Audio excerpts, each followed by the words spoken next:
Brindaगी mathakta legal action lawkhatkani Manipur Police ki additional SP Thonawjam Brindaगी mathakta legal action lawkhatlagani haina Wangkai Assembly constituency ki MLA o Okram Henry na phongdorakli o Henry na handa Congress MLA digi resign tawraba matung BJP da sangkiba aduga mari leinana Brindana mahaki Facebook page da mahaki mingcha thiba yaba wafam sing thagatli haina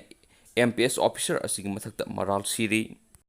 Hauzik Delhi da lariba o Henry na hai Imphal airport tigi drug phabagi case adu hauzik court ta laribani case adu lusin basu laitri adubu TS Brindana ma ki Facebook ta thagaliba wafam aduna ma ko ta sengna drug ki mapuni habi mong phondokli TS Brindana madugi saki lairabra TS Brinda masama Congress ki spokesperson oiribra natragana government ki employee amara haina hangladuna Henry na hai Brindana imung manungi oiba wafambu social media da phongdoktuna mi amagi character hanaba hotnaba chumde government ki employee oiriba amana masagi asoiba amasum aranba kari lei haiba yengdana migi imung manungi wafam amadi migi ikai khumnabada sok wafam kaya ama social media da thagaliba asida Manipur government ain goiba thabak lokhatpiyu ma ki maikei digisu TS Brinda gi mathakta